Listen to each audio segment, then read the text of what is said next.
For many of us, standing in front of an audience of strangers and trying to make them laugh is hard enough. But when you don't have a script or even an idea of what you'll talk about, that fear goes even deeper. For my guest this week, embracing uncertainty is what fuels him. Rather than stay safe and comfortable, he takes risks that open him up to opportunities he never thought were possible. And this is something every one of us can do. Hello, I'm Sally Aneri, and welcome to Fearless Forward, the podcast that asks leaders how they've faced their fears. Today I'm in conversation with a man whose life and career have followed his own interest in learning and education. As a teacher, researcher, civil servant in the Department of Education, executive coach and educator, and now shifting to improv. Stephen Burt is deeply curious about organisational and individual change. In 2002, he decided to leave what he describes as his secure, responsible and fascinating job to set up his own executive coaching business. Since then, he's built a strong reputation among clients, ranging from CEOs to emerging talent in the public, private and not-for-profit sectors. He published his first book, The Art of Listening in Coaching and Mentoring, in 2019. Stephen's unique offering integrates not only his own experience as a leader, but also the many different strands of curiosity, learning and creativity which have run through his life and career. His PhD research was a quest to understand the relationship between a teacher's commitment and their pupils' results. As a senior civil servant, he undertook an MBA to make more sense of the business and organizational challenges he was facing. And he qualified as a coach to develop the skills of listening and inquiry that would help him be a better leader. He's also played jazz in a band, and in recent years has been learning and performing improv. In both of these, he appreciates the shared value of collaboration and of letting go of patterned behaviours and ways of thinking. He's developed novel ways of bringing the powerful mix of structure, improv and mischief into his work with leaders. I love the sense of the unknown, he says, and the power in the dialogue I have with my clients. In our conversation, we dig into what he means by this, what drove him to make his various potentially risky career leaps, the fears he's faced along the way, and how his continuing exploration of improv is currently boosting his creativity, connection with others, and zest for life.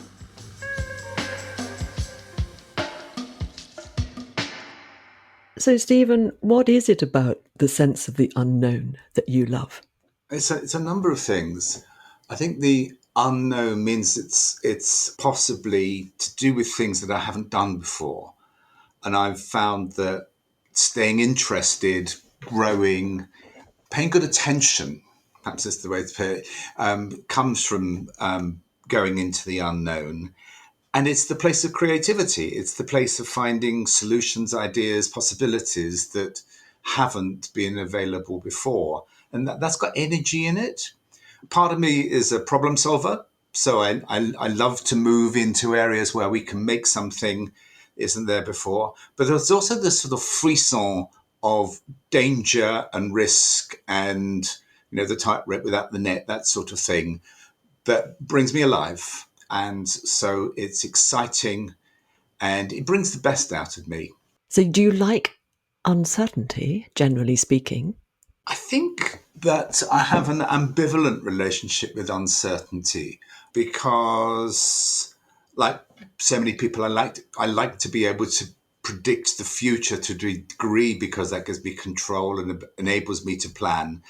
And working in uncertainty, it's quite contradictory in a way. It is both exciting, but also when I find myself, when I'm in there, I'm actually working to reduce uncertainty, or at least to put down staging posts, if sort of so that the ground I'm standing on is firm, even if I don't know what the next step is. Yes, ground you're standing on. I heard that, I think, in your response to the first question as well, because there was something there about trusting yourself, regardless of what comes up in any kind of unknown context, any conversation that you might be having with a client where you don't know which way it's going to go. There's a sense of self-trust in the way you view it. Is that right? I think yes, I think that's right. I've been working as an executive leadership coach for more than 20 years. one of the great things about that is every conversation with a client is different, and I don't know which way it's going to go. And it's quite possible, and it has happened, that I will not know what to do or say if something comes up. But that's the space, that's the nature of the conversation, and it's intriguing, it's exciting, and it's beneficial to the other person as well. So let's talk a little bit then about what we're doing when we're in a coaching conversation with someone. I heard you say there, that you won't necessarily know what to do or say. And what I found myself thinking when you said that is, well, why would you, in a way? Because it's odd in a way, isn't it, to imagine that the person in front of you would be that predictable. Yeah, and it's one of the reasons why I think coaching as an activity or type of conversation is really important, but coaching as a style or a way of interacting with others in a broader sense is it's really important, because it must mean, as I think you're saying, that you suspend your assumptions about who the other person is, what they're concerned about, what they might be challenged about, and simply listen and take note of what they're saying and how it seems to be impacting them. And that's not how many or even most conversations take place in the world generally. And that means that, to my mind, is one of the roots, or one of the reasons for misunderstanding or lack of understanding. Because we may have assumptions about how the other, we have a stereotype perhaps about them. And that means that we see them and hear them as we think they are, rather than hear them and see them as they actually are. And we're looking to confirm, I suppose, our preconceived belief about that is one way of listening, isn't it? Absolutely. And that brings in prejudice, stereotypes, and it creates distance.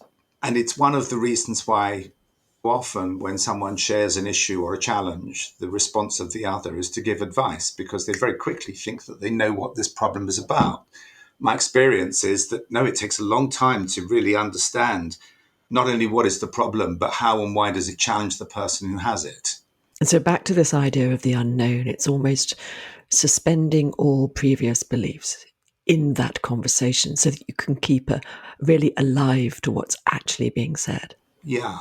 And a big part of that is being okay with not knowing. And as a coach, when I started, like most coaches, I was very keen to control the process, to have lots of great questions, and to really have a tight grip on what I was doing, partly for my own comfort and partly to demonstrate that I really knew what I was doing. The more I've coached, the more I'm comfortable with really not knowing what I'm doing, but knowing that if I pay really, really good attention, I and my client together will find a way through. And over time, as you've adapted your approach, as you've become more your own person within the coaching, if I may put it that way, developed your own way, how have you noticed your clients responding to that? If you cast your mind back to how they responded in the early days, and how has that changed the nature of your conversations? I think an outside observer would notice that the conversations are more natural.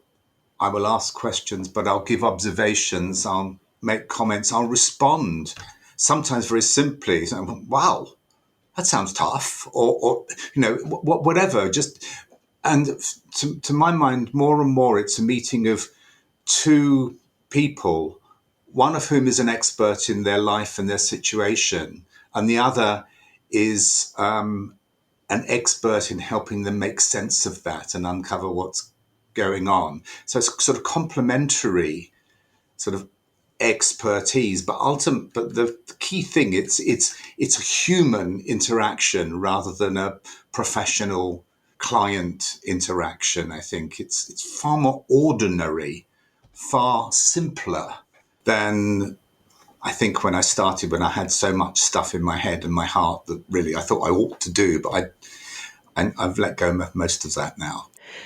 And, 5, 6 years ago now, back in 2019, you wrote a book, didn't you, about listening in coaching conversations. And what I saw and heard then was a genuine, real curiosity about how listening works. Yeah, absolutely. And it was one of those projects. Well, it was a project where I thought, well, this is important. Listening is fundamental to coaching, and I'd really like to know more about it. So there must be a good book out there somewhere. I shall go and find it. And what I found was that a number of good coaching books talked helpfully about listening, but nowhere was there a systematic treatment of listening. It seemed that listening was so important and so fundamental that most people said, "Oh yes, it's really, really important," and moved on to things which were more technical or cleverer in a way. But it struck me that without good listening, none of the other stuff mattered. None of the sort of clever questions or the sophisticated models or processes mattered at all if the coach wasn't listening well and if the other person didn't feel heard. It seems so obvious, doesn't it, as you say it now? And yet you found nothing of much help at that time on this subject. And also the unpicking of it, all very well to say listening is important. And then the vital, okay, how do we do that? So can you give us a few pointers? I know you wrote a whole book on this, but can you just give us a few simple pointers on what you discovered and uncovered about listening that you think could be helpful? One of the things I looked to do was to bring some structure and system to the disparate writings on listening and think about, well, where does there seem to be consensus about what listening encompasses? And it seems that listening depends on high quality attention, great curiosity and inquiry, and that's where the questions come in. Listening with your eyes, because so much communication is physical and emotional rather than verbal. And then lastly, using the phrase within coaching is sometimes using yourself as an instrument, by which means noticing how you're being impacted by what the other person is saying and doing. And that's a way of accessing your intuition. So that is a way of thinking. And great listeners vary, but I think for all of us, if we wish to be great listeners, we need to be able to use each of those four aspects, but not as standalone or separate things. They work in concert. So if we have high quality attention, we're more likely to notice what the other person is showing as they speak, and we're more likely to notice how that's impacting us. And if we have an intuition, that feeds into our curiosity, and we can ask a question about it. So it's a set of interrelated abilities, and that was very, very important. I suppose there's two other things that mattered. One was, okay, we all as coaches believe that listening really matters. What's the evidence for that? So that was my sort of academic background, my analytical self coming out. Well, what do we know? We all believe this, but is it true? I mean, could we just send them a really clever email? Would that do the same? Would that do the same work? And there is some evidence and some good research evidence about the power of listening in therapy, but very, very little within coaching. What I could find, I drew on. And what was interesting is that one of the most significant messages, and this really fitted with my own experience, is that yes, listening helps because it helps the listener understand the speaker. You find out more about what they feel and what they think and so on. But it matters so much because if the speaker feels heard, feel able to say what they need to say, they trust that they will be heard without judgment, it makes them articulate, and it enables them to enter into the dialogue in a way which helps them.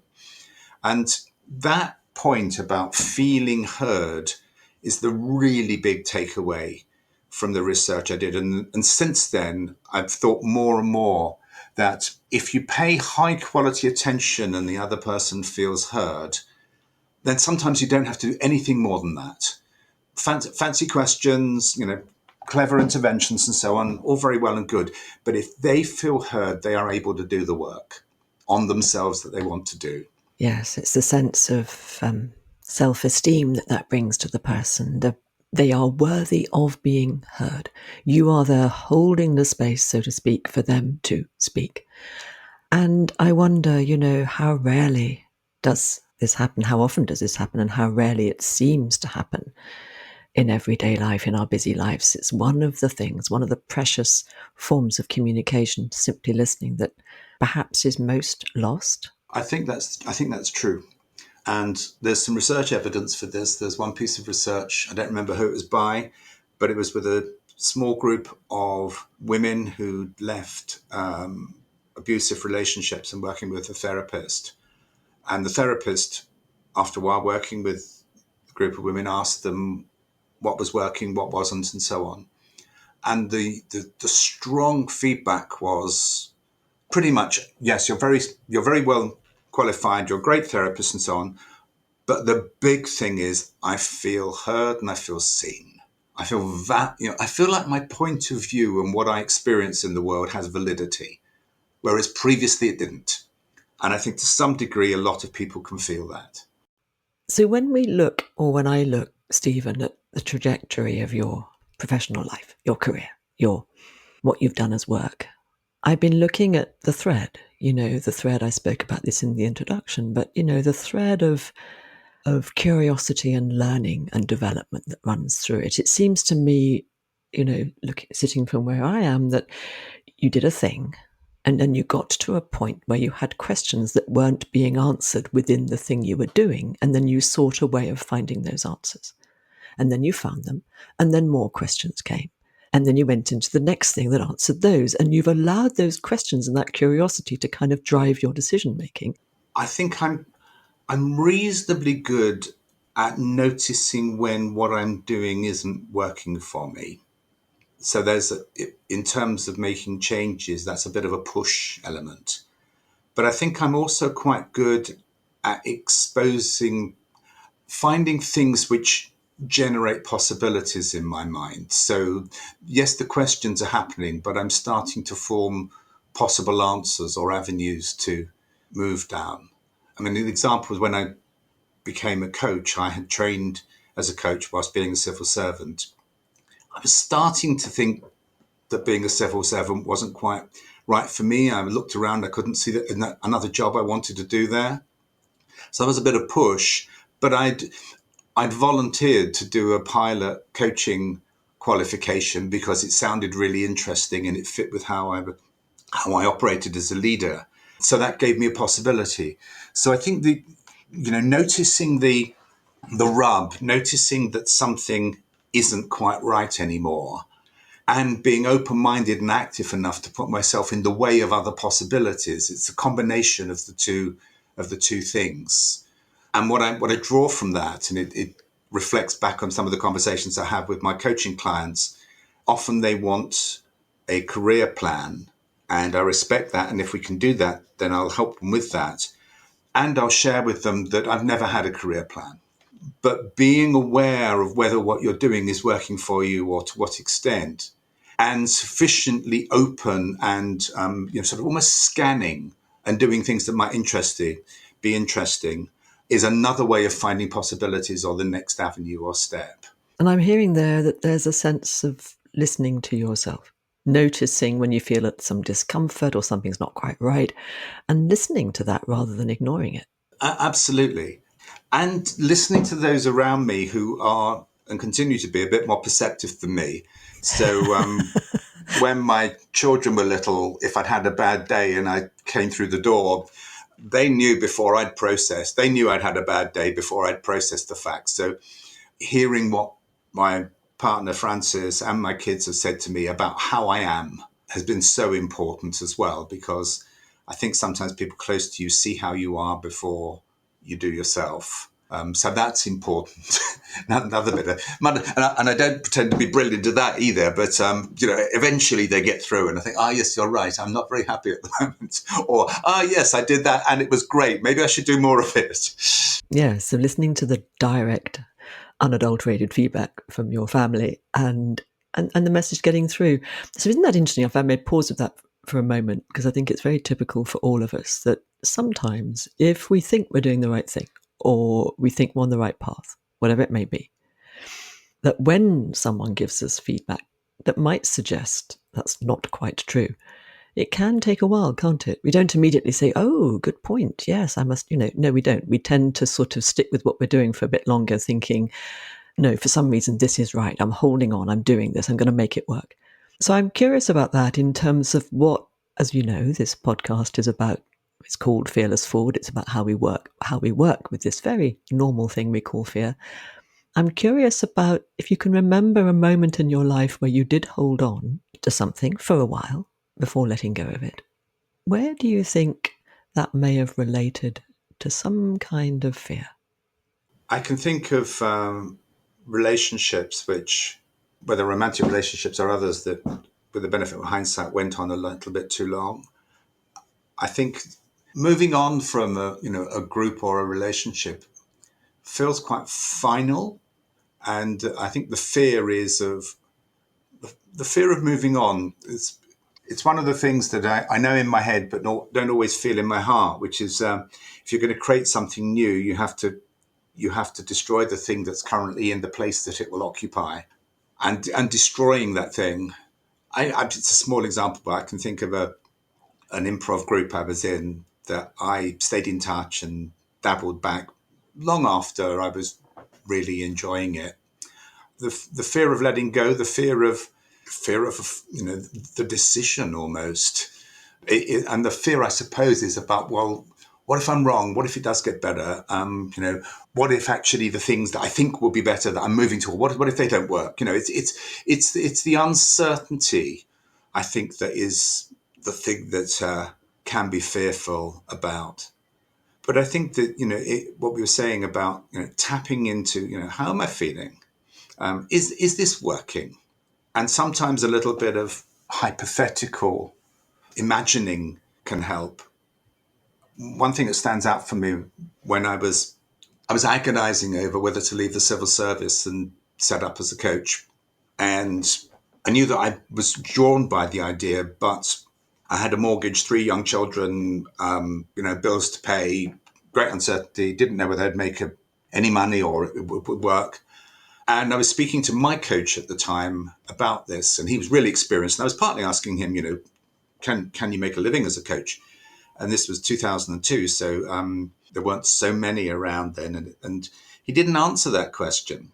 He very wisely said to me, Stephen, if you stay as a civil servant, you'll probably retire in about 20 years or so, maybe 25. Imagine that you're at your retirement due, and you've stayed as a civil servant from between now and then. How do you feel?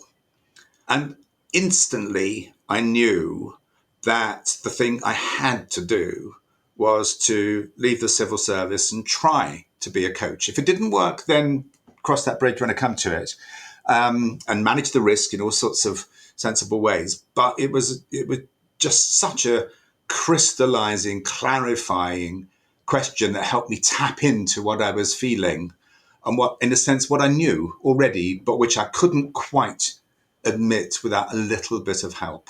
Fantastic. It's almost cutting through, breaking through all of the things that were in the way. Reasonable things that you were listening to because, the fear is there for a reason. It's telling you something. Pay attention to this. Don't be daft. Have you thought this through, etc. And that can then sometimes mask the beauty of the clear decision, can't it? It can sort of muddy it if we're not careful. So yes, projecting forwards, how will I feel if, in 20 years' time, if I don't make this decision now, how will I feel? And allied to that was almost an implicit question. And what will you think of yourself? What will be your story about who you are? And that's so powerful because I think part of what it was, I wanted the story about me to be about somebody who tried to do something that they were drawn to and was uncertain, rather than somebody who played safe, continued to take the paycheck and got a nice pension, and so on, and had not done something that could have been and has proven to be wonderful. What matters here, I guess, Stephen, what I'm hearing is that what matters to you, because it doesn't mean that, it would have been the wrong decision necessarily, objectively, to stay as a civil servant. Plenty of people do, and they have a great career and they make a great contribution, right? But for you personally, that wasn't the path you wanted to be on.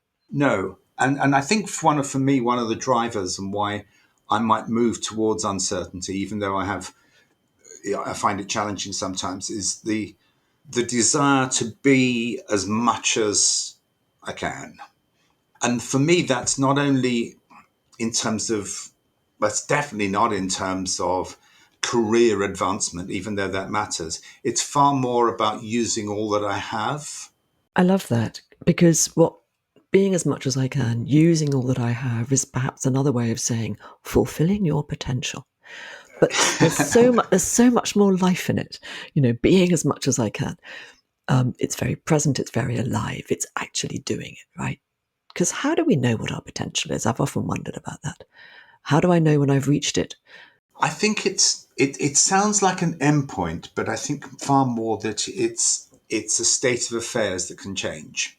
So there were various times when I was a civil servant that I was doing really interesting work, working with ministers, working on things that would be in the newspapers the next day and so on. It was challenging, it was fast paced, it was interesting, it felt important, and yeah, I had to really be on my mettle in order to do that work, and it felt really good. I felt then I was achieving my potential. Roll on a few years, and that didn't feel the same, and that's partly because I'd got a glimpse of what else was possible and a glimpse of what I wasn't using, and which I was there as a possibility for me. And it goes to my sort of values and the idea of, it sounds a bit sort of portentous, but, sort of a life worth living. It is to draw on all you have, because I think all of us are multifaceted beings, and we have not only potential in terms of advancement, but potential in terms of breadth. And the only way we can really test that is by putting ourselves in situations that we're not used to, isn't it?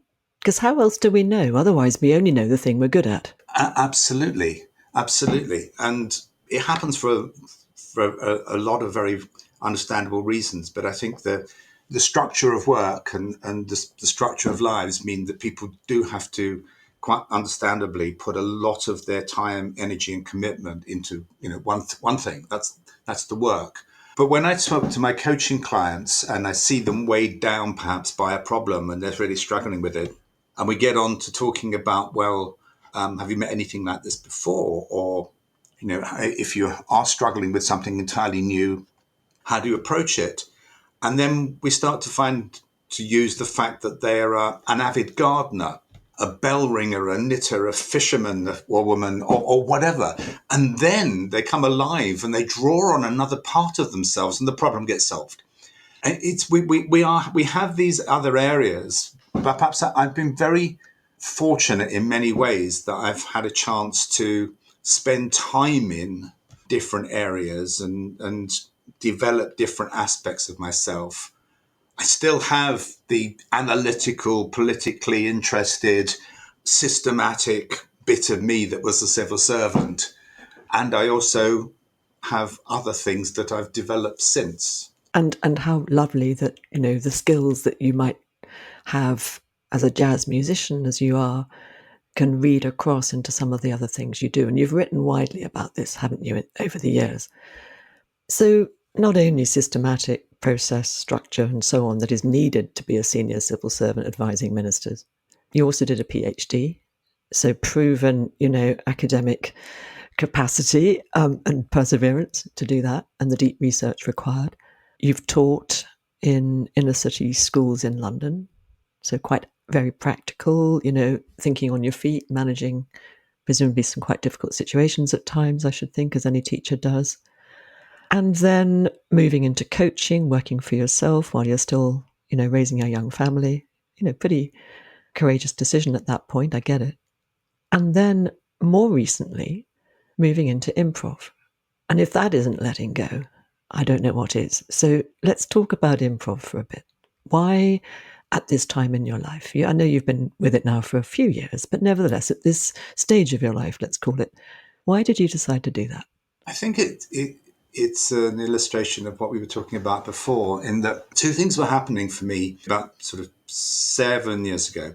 One, as a coach, I was looking for supervision, stretch professionally, And my thought was that one of the areas in which I felt that I wanted to grow and could grow was in using my intuition, in trusting my instinctive response, and put slightly more negatively, not overthinking or overanalyzing things. So if we think related back to what you were saying earlier about listening, developing my intuition and my observation more than my curiosity and analysis. And so that was one thing. And I tried various things, and then I went to a supervision group, and with the help of the others, decided to, rather than talk about an issue that was there, we decided to play it. So we played it a bit like constellations, if you know that in terms of relationships, but we actually used a large room and we acted it out. And at the end of it, I said, well, this is wonderful. This is wonderful. This is exactly the sort of embodied work I really want to do. How can I do more of this? And somebody there said, well, I know someone who runs improv classes. This is very much about working emotionally and physically, getting out of your head, taking risks, and so on, and so on. You might try that. So that met my sense of my need. And then in terms of opportunity, I was also at the same time active in the RSA, Royal Academy of Arts, Science, Manufacturing coaching group, and I was running an open workshop on spontaneity and thinking on your feet with another coach who was also and is also a really good improviser. And we ran this session entirely using improvisational games and exercises. And it was the most fun I had in a long time. And we did demos of these exercises. We talked about the exercise, but no preparation. We demonstrated these things. And I remember being imbued. We were doing something, it's a game called The Nonsense Expert. And from the audience, was told that I was an expert on robot makeup. Oh, marvellous. And I was then interviewed by my colleague about how I'd become that and what the key understandings were about robot makeup. And we just had a chat about this for 5 minutes and took it, apparently incredibly seriously. And it was, as I said, it's just the most fun I'd had, uncontrolled fun. We were just playing. We were playing, but we knew what an expert sounded like. At the same time as sounding really quite serious about, well, there's different styles of makeup. You can have your goth robot makeup, but then there's the approach that's more based on the style and approach of Kylie Minogue. So to me, it sounds enormous fun. It's very creative, very spontaneous. It's very present. You have to be super present and listening very carefully, I imagine. What do you think in that moment the audience or the group of people you were working with got from it? What they got, it was a group of about 50 or 60, and they ranged in age from about 20 to, 70 plus. And there's a bunch of people who didn't know each other. They were there because spontaneity and thinking on your feet was something they were interested in. And I've never been in a room where there's been so much laughter for such a long time. And people, the 20-year-old and the 75-year-old sort of falling on each other because that's all they're capable of doing at that point. And we did some serious debrief. And so what they got was, I hope, some insights, but also the experience of being free, the experience of playing and learning. And I believe that the big takeaway was not their insight or understanding about thinking on your feet and being spontaneous, but the experience of being so. And it's that which I think we carry in our gut and in our heart. And that's where the learning happens rather than in our heads. And I particularly love how you got into it from that supervision session, which could have been, quite dry, all sitting in chairs discussing stuff, where you stood up, experienced this thing and thought, I love this feeling. I love the sense of this. How can I do more of it? So it was like as if your body was leading you into this almost. Well, indeed. And the joy of it is that unlike so much of the rest of our lives where, I do it, I think things through. I don't leave with my heart or my body or my gut or whatever. But sometimes that's exactly But to be able to do both, it's to be able to think things through, but also respond authentically without self-censorship or self-editing, to really connect with another person or group of people. Yes, as you're saying, you are leading with your body. Yes. And so being able to flex your way of responding to different situations at different times and different contexts and sensing what may be required in that moment as a coach, as a leader, as a parent, as a partner, I'm imagining is immensely valuable. It is, well, it's valuable, and it's fun. And it's also, it's about, sometimes about connection, and we're very much about connection, because if you think about conversations you might have when relaxed with a close family member or an old friend, possibly, after a couple of glasses of wine or whatever, and the flow and the way you build on each other and the way in which you almost know what the other's going to say before it gets said, and the energy and the familiarity you have and the sense of creating something together. It's about, on stage it's about co-creation for an audience, but in everyday life it's about co-creation of the moment for yourselves. Yes, it feels like building connection, a way of building connection which is very alive in the moment. Indeed, and just having fun with something. I mean, it's something that happens within my family. It's something when I get together with my brothers. It happens with old friends. I notice it happens. It's something comes up, and we riff on what has been, what has been offered, and it's a bit of silliness, but it is about, there's strong messages there. We get each other. We're on the same page. We're having fun here, and it doesn't matter, and it matters hugely. And you're riffing off each other. So to do that, you have to be present, listening, connected. There's so many different aspects to it, and very liberating, right? Free of constraint. Yes, no, indeed. I mean, someone I was working with, very senior, very responsible, in some ways, serious but mischievous person, client. I told him I was doing improv, and as was his start. He says, "Okay, Stephen, in one word, why?" In one word? In one word, why? And my response to him was freedom. It is the feeling of being free, of showing yourself, and responding in the moment without second guessing or editing. Being respectful, being aware of others, being collaborative, but at the same time feeling really free.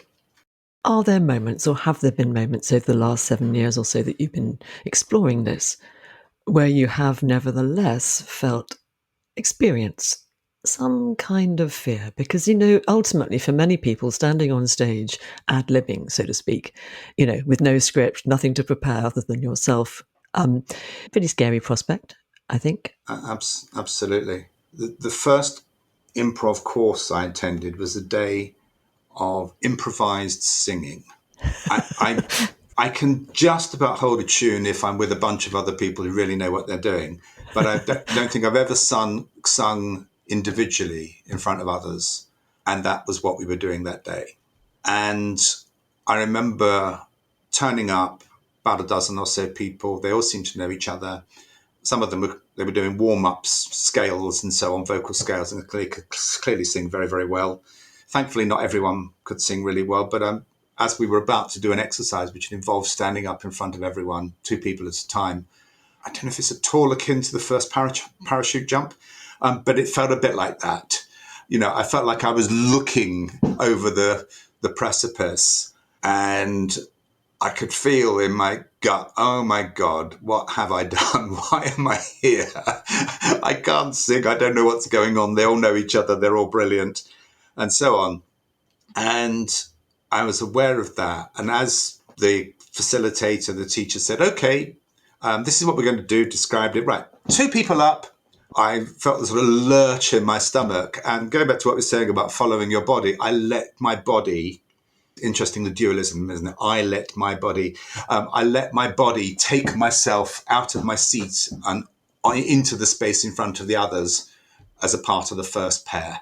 My goodness. And if my brain was at all involved, I think it was because I knew that the longer I put it off, the harder it was going to be. You knew yourself well enough to know that you needed to sort of just get it done. And a little bit of, why am I here? If I'm going to, skulk in the shadows of some, why am I here? So let's just do it. Okay, and what happened? And it was all right. I wasn't brilliant. I wasn't atrocious. I got through it. No one died. There you go. And I imagine the point of it wasn't to be brilliant. No, indeed. And it was a supportive group. And everyone was going to do it. And of course, I shouldn't have been judging and comparing, but I wasn't the worst. And that sort of helped. And it's one of the things I've learned, and really it's sustained me and so many others over the last 6-7 years. And that is that improv groups and classes and shows and so on are some of the most supportive, encouraging places that I've ever been. And that I think is partly because other improvisers know what it takes to stand up on stage with nothing. And audiences who go there know that's what you're doing, even though sometimes they come up afterwards and say, oh, but that bit was scripted, wasn't it? They say, no, not at all. But there is an appreciation of, no matter how clever or good or funny or skilled you are when you're on stage, simply getting up there is a big deal. Big deal. And everyone's in the same boat. Absolutely. And that's the other thing, that when you learn early on, it comes back to listening. One of the key techniques of improv is referred to as yes and, which is about listening and building. So if you say something, let's go to the beach tomorrow, fantastic idea, Sally Ann, let's take a picnic hamper. And you might say, and I've got a bottle of Prosecco that will fit in there really nicely. Yes, and, so you build. But that doesn't happen. It happens well if you support each other and that you are excited and interested and positive about what the other has offered. And so it's an act of collaboration and co-creation, and being brilliant on your own, no matter how fast and clever or funny you are, it will be a less good show than something that has a whole bunch of people creating a world and a situation together. Yes, it's going to be so much richer, isn't it? And I'm imagining that for busy people, with too much to do, too little time, struggling, perhaps wanting to break out of the patterns that they've got themselves in, but don't know how to because there's just too much to deal with that needs to be done. That if you can just step away, do an hour or two of improv and stretch that part of you, that muscle that's there, wanting to be exercised inside, you just get the feel of it. I can well imagine how that might then translate back into your day-to-day in some form over time. Because you're building a muscle, aren't you? I think you're building a muscle, and you're also, in a way, achieving perspective. I was doing a class last night before seeing a really, really good show. And we were doing a lot of work in pairs. And one of the things that the teacher said when you move to a new pair is 30 seconds each on why you love improv. Why do you do improv? And a couple of people said to me, I love it because no matter what's happened to me in the rest of the day, within a few minutes of doing improv, I'm doing improv. And I don't have to prepare. I just turn up and I being here is enough. Whereas in so much of the rest of my life, I have to think about, what's the plan? What's the agenda? Have I got this ready? Have I got that ready? Have I done my homework and so on? And with improv, turn up, pay attention, and let yourself out. And, it's the strong parallels for me listening to you in this conversation, Stephen, between improv and, in fact, listening. Those 4 things that you brought out that you discovered when you were writing your book on listening: attention, curiosity, listening with your eyes, self as instrument. Isn't that improv, in fact? So much of it is, absolutely. And one of the things that I've noticed in myself as an improviser is that on a good day, I take my time, I say less, I do more, and I notice more of what's going on around me, both my scene partner, but also more broadly. And so much of that is high quality attention and getting a better balance between the verbal, the intellectual verbal, and the simply observational and relational, and more things come out of my mouth that have not gone through my brain. That must be fun. If I notice that there's a physical response to what the other person has said or done before I say anything. And that's not only about me being liberated as a player, I think it makes for good theatre. Well, yes, it's fun to watch. Very briefly, we were in Spain a few weeks ago. We were on a campsite and, we were having supper, and all of a sudden 3 people dressed up in Harlequin type outfits, if I remember rightly, came in, and it turned out to be a sort of an improv show. We didn't understand a word of it. It was in extremely rapidly spoken Spanish. But the audience absolutely, who were mainly Spanish, absolutely adored it. And they were clearly having a lot of fun. It was very spontaneous, and they did their thing and then they disappeared. And we just sat, we were very much observing everything that was going on because we didn't understand it, but it was such fun to watch. So in all of these things, over all of the years, and looking at where you are now, what does Fearless Forward mean to you? I think what it means for me is to notice the fear, to get excited, as well as the other fearful responses about the possibility that the object of fear offers, and move towards it. Quite possibly not at a run, but a step towards it. Because, of course, there are things which are objectively dangerous and cause fear, but so many of the things I think that we are fearful about have possibility in them. And it's only by moving towards them that you discover what that is. I think moving forward is not really about overcoming the fear, but it's about not letting it drive your choices. I remember the first significant show I did as an improviser. It was going to be a 1-hour improvised narrative show, 5 people, just us, in a proper theatre, and I was behind a siding listening to the audience come in, and I couldn't see them. And I thought, oh my God, just 5 of us, we have nothing. There's an audience who are expecting it to be entertained. How will we fill an hour? And that sort of stayed with me. But alongside it, I noticed, isn't it incredible that me in my 60s can stand here and have the possibility of, for the first time, going out and doing a show like this in front of an audience. It's holding the excitement and the fear together and really choosing which one to give its head. And as you move, as I moved, physically onto the stage, the fear had gone. From coaching to career shifts to improv, Stephen's learned how to work with the fear of uncertainty by committing to the next step only and then looking at where that leads. He calls these steps staging posts, where he feels the ground and steadies himself before moving on. We all fear uncertainty to some degree, but when we exert too much control over our future, there's a real risk we'll constrain or even shut down the very thing we're trying to create. Stephen sees many of our fears as possibilities in disguise. Moving towards our fears in this way is what allows us to get past them. Listening is central to this. Letting go of all assumptions, seeing things as they are, accepting feedback, and acting on it. Because creating something new often means dismantling the old. The fear remains, but if we listen, trust ourselves, and step towards the possibility, we can move through it. Thank you for listening. Fearless Forward is edited and produced by Mark Steadman. I'll be back with you in 2 weeks for our next conversation about how leaders have faced their fears. To be sure of catching it, go to fearlessforward.org or subscribe to my weekly bulletin at skillfulleaders.com.